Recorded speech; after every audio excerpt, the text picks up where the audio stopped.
Hello my dear friends, welcome to my channel Nikki Mohabbat. और आप जितने कुछ मोहब्बत ऐसी ही। लास्ट पार्ट में हमने देखा था कि सिर्फ रिया और नव्या ही हॉस्पिटल में रुकते हैं और बॉडी गार्ड्स भी बाहर रुके रहते हैं, बट उसका नहीं था। तो बहुत टाइम दोनों एक दूसरे के साथ स्पेंड करते हैं। कुछ मूवीज़ लगाते हैं कि ये जो मोमेंट है वो अच्छे से हो जाए, क्योंकि जो हमारी नव्या रहती है उसे पता रहता है कि रिया का रोने जैसा है, तो वो मूवीज़, कॉमेडी मूवीज़ वहाँ पर लगाती है उसको हंसाने के लिए, बट उसका मूड नहीं होता। फिर करीब 9-10 बज जाते हैं और जहाँ हम लोग के डॉक्टर्स आती है, उसका रूटीन चेकअप करती है और वो कहती है कि अब नव्या आपको ये टैबलेट्स लेके रेस्ट करना चाहिए और जल्दी आप ठीक होना है। तो वो कहती है कि हाँ, मुझे टैबलेट्स दे दीजिए। उसी तरह वहाँ काउच में रिया चुपचाप से एक तर्क नव्या को देख रही रहती है और सोने की कोशिश कर रही रहती है, लेकिन हालांकि वो सो नहीं पाती है। वो बहुत बहुत बहुत ज़्यादा कोशिश करती रहती है। इधर कभी काउच के लेफ़्ट साइड, कभी राइट साइड होती है, तो उसे नींद नहीं आ रही रहती है। बट यहाँ हमारी नव्या को भी कैसे नींद आएगी? यहाँ हमारी नव्या को भी कैसे नींद आएगी? आखिर रिया को नहीं। तो नव्या सिर्फ मेडिसिन खाकर ऐसी लेटी रहती है, लेकिन वो नींद में नहीं रहती। वो जब अपनी आंखें खोलती है तो वो ये देखती है कि कितना ज़्यादा स्ट्रगल कर रही है रिया सोने के लिए। तो वो थोड़ा सा अपने बेड से खिसकती है और रिया को बोलती है कि इधर आओ। तो रिया बोलती है कि क्या क्या आपको पानी चाहिए? रुको रुको, मैं देती हूँ, आप उठो मत।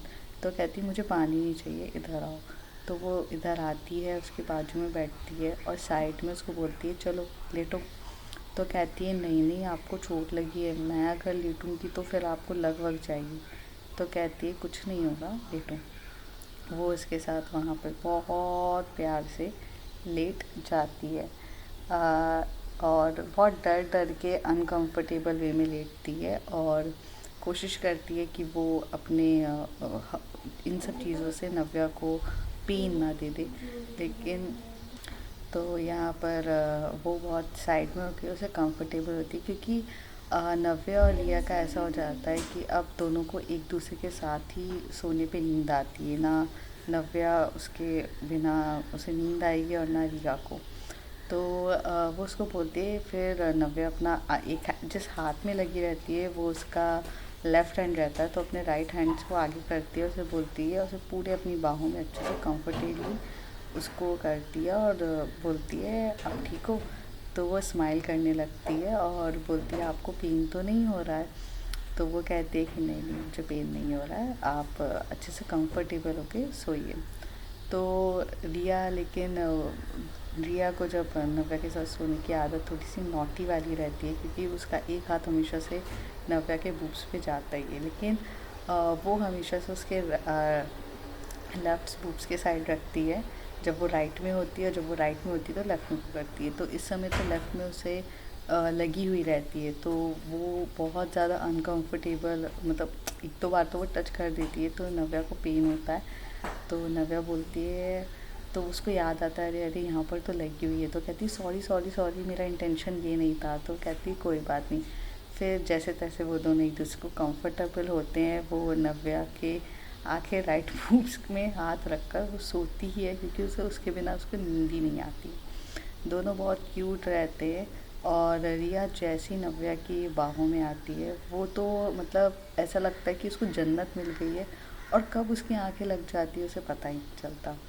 बट यहाँ पर हमारी जो नव्या रहती है वो रिया की आंखों की तरफ देखती है, तो उसे समझ में आता है कि आखिर वो कितना रोई है कि मैं, और वो ये सारा पेन हैंडल कर रही रहती है। बहुत सी चीज़ें ऐसी होती कि जहाँ हमें वर्ड्स की ज़रूरत नहीं रहती है, आंखों आंखों में ही बहुत कुछ बातें हो जाती है। और वहीं पे नव्या उसको देख के बस सोच रही थी। उतनी देर में हमारी रिया की आंखें भी नव्या की आंखों से मिलती है और जैसे रिया बोल रही है अपनी आंखों से कि क्या हुआ है, आप मुझे ऐसे क्यों देख रहे हो? तो नव्या कुछ नहीं बोलती है, बोलती नहीं ऐसा कुछ नहीं है। वो कहती है कि आज तो आपने मेरी जान ही ले ली थी, क्योंकि अगर आपको कुछ हो जाता तो फिर मेरा क्या होता? नव्या बोलती है मेरी जान तो तुम ही हो, अगर तुम्हें कुछ हो जाता तो मेरा क्या होता? ऐसी इनकी आंखों आंखों में बातें बहुत कुछ हो रही थी और बहुत प्यार से कंफर्टेबली ये सो जाते हैं, लेकिन कंफर्टेबल सिर्फ रिया रहती है क्योंकि वो अच्छा खासा उसकी बाहों में सो रही रहती है। बट यहीं पे हमारी जो नव्या रहती है उसे पेन हो रहा रहता है और उसकी चोट से आंखें थोड़ी ब्लीडिंग होना स्टार्ट हो जाती, पर रात पूरी ऐसी बीत जाती। मॉर्निंग में जब डॉक्टर आते तो वो देखते हैं तो वो बोलते हैं कि पेशेंट कौन है। तो क्योंकि डॉक्टर भी जैसे नव्या का जिस तरीके का स्टाफ रहता है, जैसे जिस जिस लोगों से वो बिलोंग करती है, वो सब फ्रेंडली, हेल्पिंग नेचर और बहुत अच्छे लोग रहते हैं और थोड़ी मस्ती मजाक तो करती है। तो कहते हैं पेशेंट कौन है, तो वो कहती है कि नव्या और ये रिया की आंखें खुलती है और रिया बोलती पेशेंट ये हैं। तो वो कहती है हाँ तो आप बेड पे क्यों सो रही है। तो वो थोड़े से स्ट्रिक्ट वे में बोलती है रिया को डराने के लिए। तो रिया बोलती नहीं नहीं वो एक्चुअली ना मुझे नींद नहीं आ रही थी, नहीं नहीं मेरी गलती नहीं है, आई एम रियली सॉरी, ऐसे करने लगती है।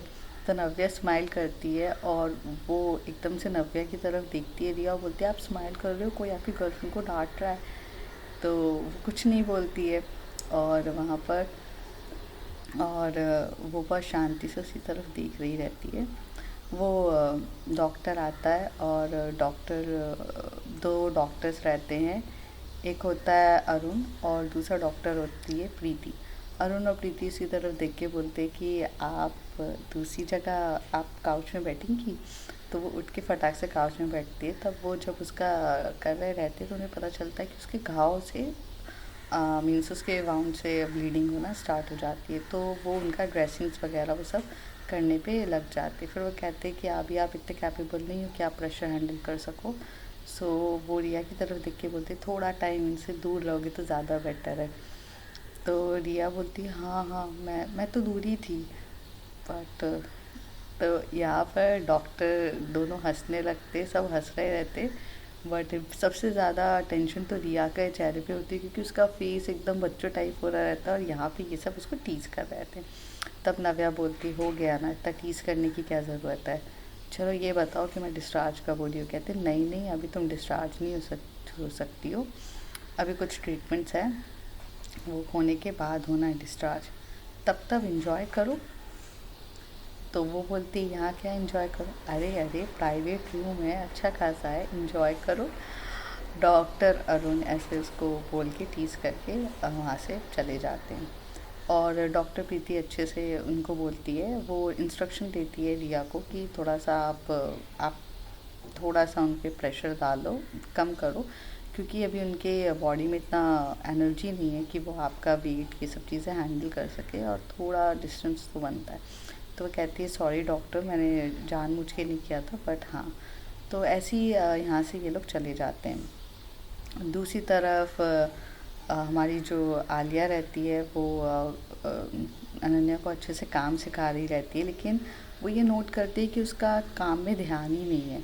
तो वो भी थोड़ी इरिटेट हो जाती है और बोलती है कि मैं तुम्हें कुछ समझा रही हूँ, तुम समझोगी नहीं क्या, तुम्हें क्या इस कंपनी को हैंड ओवर नहीं करना है क्या, तुम्हें समझ में नहीं आ रहा है, तुम अपनी रिस्पॉन्सिबिलिटी से तब भागती क्यों हो, तुम्हें समझ में नहीं आ रहा है क्या। तो कहती है कि शट अप, मेरी यहाँ पे नव्या की हालत ख़राब है, तुम्हें ये सब चीज़ों को दिख रहा है, तुम्हें लगता है मेरा काम में फोकस है गया। तो कहती है कि नहीं लगता है, पता है, लेकिन हम सब यहाँ काम करने आए ना, वो ठीक है, और अगर तुम्हें इतनी इशू हो रही है तो उसे वीडियो कॉल करके बात करो, लेकिन काम पर भी ध्यान दो, काम पे हम हट नहीं सकते हैं। तो वो कहती है कि काम कल भी हो सकता है, बट रिया नहीं बट आलिया बोलती है कि काम कल भी हो सकता है, लेकिन तुम्हारी मीटिंग आज है, तुम्हें ये प्रेजेंटेशन आज देनी है, इसलिए नव्या ने तुम्हें यहाँ भेजा है, तो तुम कृपया तुम थोड़ी टाइम के लिए फोकस नहीं कर सकती हो। पर यहाँ पे अनन्या थोड़ी सी झूठ बोल रही थी क्योंकि उसका फोकस नव्या पे नहीं, जॉश के मतलब नव्या की उस बातों पे था जब उसने उससे बोला था जॉश तुम भी अपनी पर्सनल लाइफ एंजॉय कर सकते हो, जाओ नताशा के पास। ये बात उसके दिमाग पे एकदम स्टक करी गई थी और वो इस बात से निकल ही नहीं पा रही थी। और हालांकि मीटिंग हो जाती है और मीटिंग में बहुत सारे फ्लॉज होते हैं क्योंकि अनन्या ने ध्यान नहीं दिया रहता, लेकिन उस फ्लॉस को कवर अप करने के लिए हमारी आलिया रहती है और वो मीटिंग से हो जाती है। ये बात नव्या तक अभी तक पहुंचती नहीं है, क्योंकि जिस तरीके से उसकी कंडीशन रहती है ये बात वहाँ तक नहीं पहुंचती है। तो ये बात को तो बताया जाएगा बाद में। यहाँ पर दूसरी तरफ जॉश नताशा के साथ बहुत अच्छा टाइम स्पेंड कर रहा रहता है। टाइम स्पेंड इन सेंस कि वो काम में उसके साथ फोकस रहता है। और जो नताशा और जॉश रहते हैं ये लोग बहुत पहले से एक दूसरे को जानते हैं। और एक टाइम था कि जहाँ पर ये एक दूसरे को डेट कर रहे थे, और ड्यू टू सम अपने प्रोफेशनल इश्यूज़ की वजह से ये लोग अलग हो गए। बट आज फिर इनको एक बार मौका मिला है वापस आने का। तो वही नव्या इनडायरेक्टली उसे ये बताना चाहती थी कि एक बार खोने का दर्द मुझसे अच्छा कोई नहीं जानता है। अगर तुम्हें ये मौका मिला है तो उसके साथ टाइम स्पेंड करो, अपनी पहले के रिलेशनशिप्स को अच्छे से करो। बट दोनों बहुत प्रोफेशनली रहते हैं। चाहे जॉश बोलो या नताशा, अपने काम के टाइम पे काम होता है और वो सारे चीज़ों को ध्यान में रख के इश्यूज़ को हैंडल करने की कोशिश कर रहे रहते हैं। इसी तरफ नव्या और रिया भी हॉस्पिटल में रह के टाइम स्पेंड कर रहे होते हैं। बट के टाइम स्पेंड करते टाइम कोई डोर पे नॉक नॉक होती है, और जब वो बोलती है कि आओ, तो वो हमारे मिस्टर खुराना वो हमारे मिस्टर मल्होत्रा रहते हैं, जो आकर बोलते हैं कि तुम ठीक हो। तो और मतलब हमारी जो मिस्टर मल्होत्रा के साथ मिसेस मल्होत्रा ही रहती, तो रिया फटाक से गले लगती है अपनी मॉम के और बोलने लगती है, मॉम देखो ना क्या हो गया, नव्या ने तो अपनी जान पे खेल के मेरी जान बचाई है। वो मिस्टर खुराना जिसके बेटे से पापा मेरी शादी कराना चाहते थे, वो मुझे मारना चाहता था, और पापा को तो इस बात से कोई फ़र्क भी नहीं पड़ता है। तो उसके पापा उसी तरफ देख के बोलते कि अगर शादी हो जाती तो ये सब प्रॉब्लम नहीं होता, तुम मुझे ब्लेम करने से अच्छा है तुम अपनी ये गर्लफ्रेंड को ब्लेम करो ना, जो हर चीज़ में टांग अड़ाने की बैठी रहती है। चुप मुँह से काम होता नहीं है ना। और अगर मेरी बेटी को कुछ हो जाता ना, तो नव्या मैं तुम्हें नहीं छोड़ता। तो रिया बोलती है कि आपकी वजह से सब कुछ हुआ है, आप नव्या को बोलना बंद करिए। तो उसके पापा बहुत गुस्से में होते हैं और बोलते कि तुम तो चुप रहो और अपने बैग्स पैक्स करो, तुम हमारे साथ जा रही हो। तो कहती मैं यहाँ से कहीं नहीं जा रही हूँ।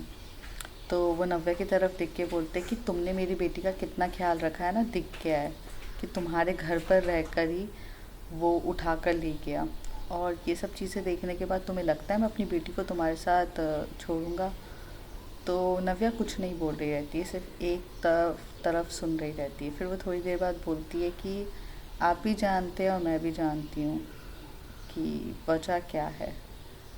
इससे पहले मैं यहाँ पर बोलूँ मैटर नहीं करता, कुछ बातें हमें हमारी पर्सनली करनी चाहिए। तो वो ऐसे बोलती है तो मिस्टर मल्होत्रा बोलते हैं आप लोग बाहर जाओ। तो सब लोग बाहर चले जाते हैं और इनके बीच में अब क्या कन्वर्सेशन ऐसे डीपली होती है ये तो हम जानेंगे अगले कुछ एपिसोड में। तब तक के लिए take care, bye. If you like, subscribe and share. Bye bye.